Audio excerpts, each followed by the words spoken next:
We've got lots of great questions today. I guess the main one is on why all these recipes are so big in the original cookbooks. Thanks for joining us today on Questions and Answers with James Townsend and Son. So Get In has a question on the pemmican series. James T., I have a question for you. Doesn't tallow or fat, etc., eventually turn rancid with heat and age, etc., whether it's rendered or not? So the fat he's talking about in this question is suet. And the suet in this case, if you want it to not go rancid, it definitely needs to be rendered properly. And if tallow or suet is rendered properly, it doesn't really go rancid. You can leave it on the shelf and even at room temperature, and it's not going to go bad, especially if it is protected from the air. And in the case of pemmican, in the time period, it was generally sealed in leather bags, and this kept it from going bad. Although just at room temperature, it is not going necessarily to go bad for many years. Here's a question that came in on the Ice House Q&A. This is from Alaskan Care. He says, so would the small ice box at the houses be the same? Thick-walled, filled with sawdust, or did they only get ice for special occasions? It sounds like not a lot of mixed drinks would be going on in those days. No umbrella drinks with ice. Well, he's referring here to an ice box versus an ice house. And I don't know that in, say, the 18th century or even in the early 19th century that there was such a thing as an ice box. We think of, when we say ice boxes today, we mean refrigerators, and those harken back to ice boxes from, say, the early 20th century. And those were the substitute for refrigerator, or the early idea of a refrigerator, when ice was delivered to people's houses every day or every other day in the city. But in this ice house circumstance, that ice really, to keep it good, it needed to stay in that ice house. And it was only taken out of the ice house when you needed it immediately in your house to actually use it. So I don't really think you're going to find an 18th century version of an ice box necessarily, at least the same kind of way we think of one in the early 20th century context. Here's a question from One Merciless Ming. It's on the pawpaw pudding episode that was just out. He says, if one had access to a pawpaw tree or pawpaw fruits, how could the pawpaw be preserved by home canning methods? Some people mentioned the idea of using pawpaws in, say, like a jam, but for me, the consistency of something like an apple butter but made with pawpaws makes a lot more sense. So if I was going to be trying to preserve them, that's what I would try to make. Something like an apple butter, pawpaw butter. Here's a couple of questions from Meringue Per Sempre. It's also on the pemmican series. He says, is it possible to store pemmican in room temperature, like in a closet or something? And exactly how long a period does it last before being inedible? Well, yeah, you could store this at room temperature. I would try to keep it cool if possible, and definitely dry.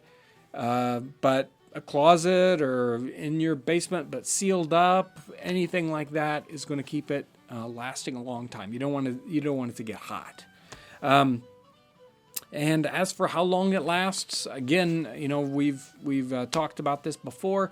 There have been pemmican it was made to last at least a couple of years, generally 5 to 10 without a problem. And sometimes people have found it, 50 or 100 years later, and it's still, I guess, edible. So it lasts a long time if it's made properly. Here's one from Margaret Target. This is on the ice cream episode where we did the Parmesan ice cream.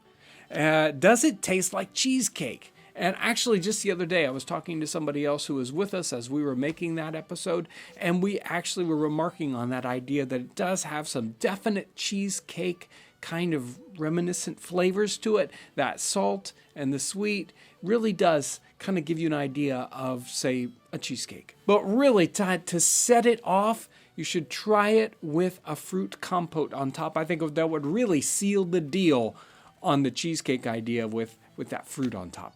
And here's the main question. This one's from Victoria Spice.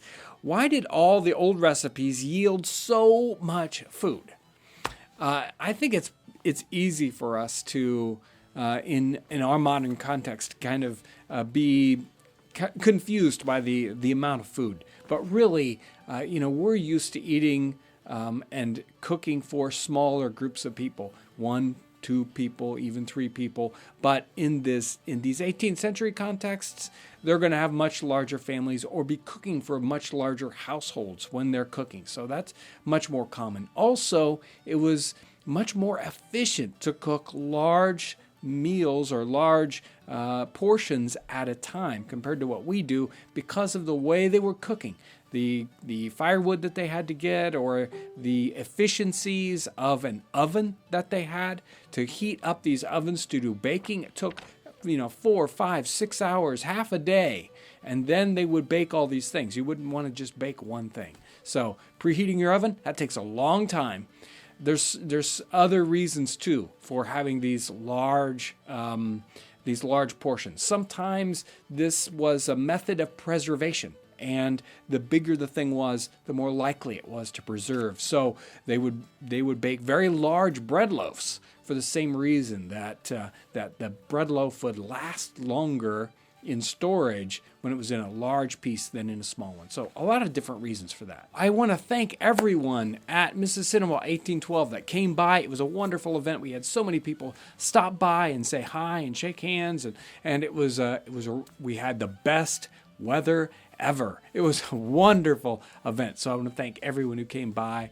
There was even a few people I grabbed for getting some little video clips, so I want to thank them especially. Also, big thanks to everyone out here. We finally got in our silver play button from YouTube for the 100,000 subscribers. And would you believe it? By the time we got the 100,000 subscriber button, we have more than 200,000 subscribers. The channel is growing at an amazing pace. I am taken aback every time by looking at those numbers, and it's because of you. You guys are sharing our videos, you're commenting on them. All these things make a great deal of difference. So I want to thank everyone out there for really all your tremendous comments, all your wonderful questions, and sharing our videos. That makes us grow. Thank you so much for that. A quick announcement. We are headed, at least Kevin and I, and maybe even Ryan, set up with the store. We're going to be at a wonderful little event up by Elkhart, Indiana. It's called the Gathering at 5 Metals. And I'll make sure to put a link down in the description section. If you are anywhere in this sort of northern Indiana area and you want to come out and see this, it's a wonderful little event right there by the river. So thank you all so much for what you do for us. And I want to thank you today for watching. If you're a new viewer and you haven't subscribed, press the subscribe button up here. That'll take you to a spot where you can subscribe. I want to thank everyone for watching.